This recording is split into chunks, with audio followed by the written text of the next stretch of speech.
ঘাড় থেকে হাতে ব্যথা এবং তীব্র কষ্টের কারণ একজন ব্যক্তির, শুরুতে জানতে চাই যে একজন ব্যক্তির ঘাড় থেকে হাতে আসলে কি কারণে ব্যথা হতে পারে?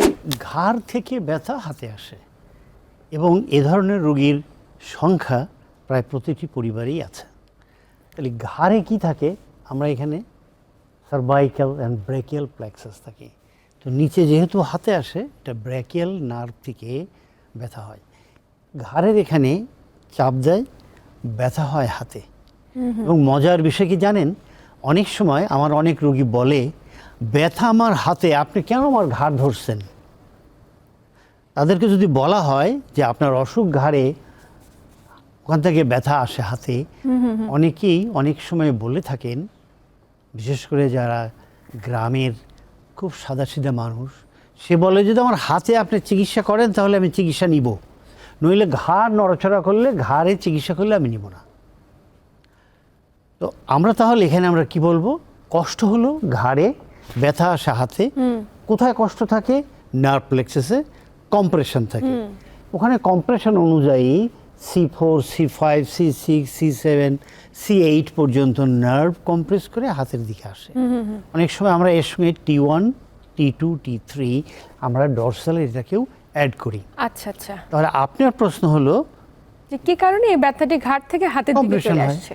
কম্প্রেশনের জন্য প্রথম কারণ হলো ডিস্ক প্রবলেম হতে পারে, ব্যাড পোস্চার হতে পারে।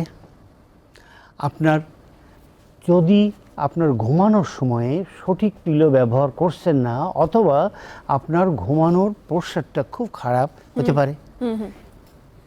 ল্যাপটপ, কম্পিউটার, ভুল ভঙ্গিতে দীর্ঘ সময় বসে স্ক্রল করা, আমাদের আইফোন, ইয়ারফোন, মানে এটা অ্যান্ড্রয়েড ফোন ব্যবহার করা, এই সমস্ত ব্যাড পোস্চারে কম্প্রেস করে ঘাড়ে।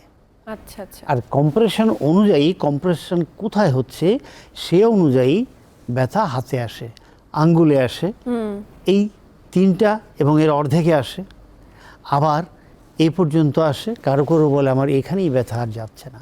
আচ্ছা, মানে খুবই দুঃখজনক বিষয় যে ব্যথাটি আসলে ঘাড়ে উৎপত্তি স্থল, কিন্তু হাত মুভ করতে পারছে না, মুভমেন্ট করতে পারছে না, এবং তারা বুঝে ওঠে না অনেক ক্ষেত্রে যে ব্যথাটি আসলে ঘাড় থেকে আসছে, ট্রিটমেন্টটা শুরু করতে হবে ঘাড় থেকে। স্যার, এটি তো উপসর্গ যে আপনি যেমনটি বলছিলেন যে অনেক ক্ষেত্রে হাত নাড়াতে পারে না, হাতে ঝিনঝিন করে, আর উপসর্গগুলো কেমন প্রকাশ পেতে পারে যদি নার্ভ কম্প্রেশন হয়? তীব্র ব্যথা হাতে হতে পারে, নামনেস হতে পারে, ঝিনঝিন হতে পারে, টিংলিং হতে পারে, এরকম অনেক কিছুই আপনার হাতের মধ্যে হতে পারে। হাতের মাসেল পাওয়ার কমে যেতে পারে। আচ্ছা আচ্ছা, যদি খুব সিভিয়ার হয় তখন মাসেল পাওয়ার, হাতের মাসেল পাওয়ার কমে যেতেই পারে।